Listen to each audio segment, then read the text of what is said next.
Oh God, I really have to love church people? I mean, yeah, but let's talk about it here in First John.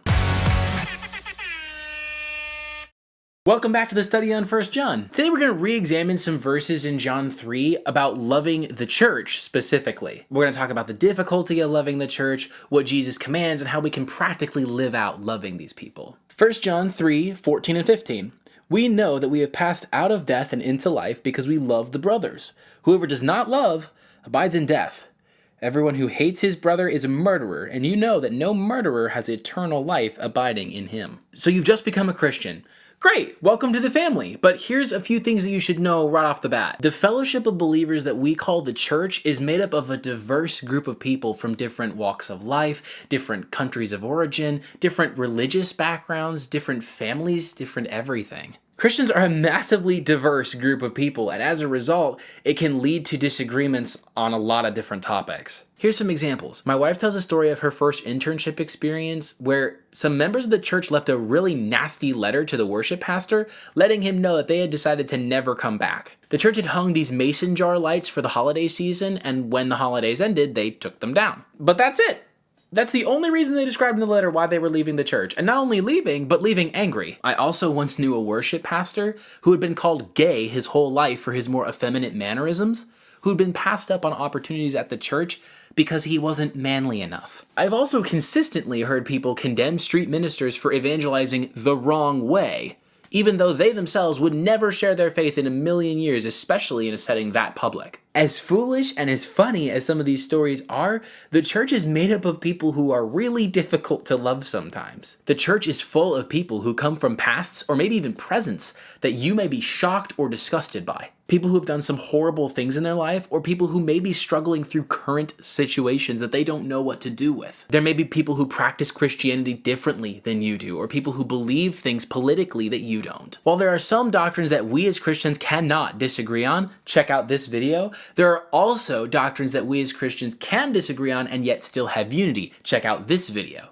But regardless of what your theological persuasion is, Christ taught his disciples to love one another despite their differences. If you look at the backgrounds of the 12 disciples, you would think that there is no way that they could all come together as a unified group, but Christ was their connection. Peter, Andrew, John, and James were all fishermen. They probably had mannerisms and characteristics most similar to today's Mississippi good old boy. Matthew was a tax collector, a highbrow, rich sellout to the Roman Empire. Simon the Zealot was a violent revolutionist and a terrorist of his day. Philip was shy, and Thomas was doubtful, and Paul, who came later, was a murderer. But together, they laid the foundation for the most world-changing movement in history. Through the power of Christ, they were able to overcome adversity and oppression and persecution and prejudice just by submitting to Christ in everything they did. In the same way, if we love Christ, we should love those whom Christ loves, those whom he calls his bride, those whom he's transforming and shaping and coming back for one day. In John 17, Jesus is praying for all his followers when he says this, I do not ask for these only, but also for those who will believe in me through their word, that they may all be one. Just as you, Father, are in me and I in you, that they may also be in us, so that the world may believe that you have sent me. Jesus' vision for his disciples, including you and I, was that the work of God would be obvious to the world by how well his followers loved one another. Jesus told a parable about loving at great personal expense in Luke 10 called the parable of the Good Samaritan. In the story, a man is attacked and is laying half dead on the side of the road, and all the people who you'd expect to help him pass him by, until one who you would expect not to help him has mercy on him, even at great personal expense. This is the level of love that Christ expects from his church, one that has no regard for self, but all regard for others. And as hard as it may be to love church people, the best way you can love God is by loving them in spite of their hypocrisy. Now, if you're someone who's been hurt by the church, whether you're in the fold or not, let me be the first to apologize on their behalf. There's some times where my brothers and sisters do not example Christ well, and I'm included in that. But please, I beg you, do not reject Christ because the people who example him do a bad job sometimes. The other 11 disciples didn't reject Jesus because Judas did. While all of us Christians should be trying our best to look like him, the simple reality is that this side of death, we will always be walking in a path of sanctification and we will never arrive. Now that isn't an excuse, it's simply an explanation. Either way, I'm so sorry, and I pray that you would experience the love of Christ, hopefully through the people that he has sent to be his representatives in this world, through the church. So here's some practical ways in which we can love people who we disagree with. Number 1, don't fight. As we said before, the church is a really diverse group of people. Therefore, don't expect everyone to have the same convictions you do. Honestly, it's okay to concede a point. You want to win a person, not an argument. In 1 Corinthians, Paul uses the human body as an analogy for the church when he says this: "As it is, there are many parts, yet one body.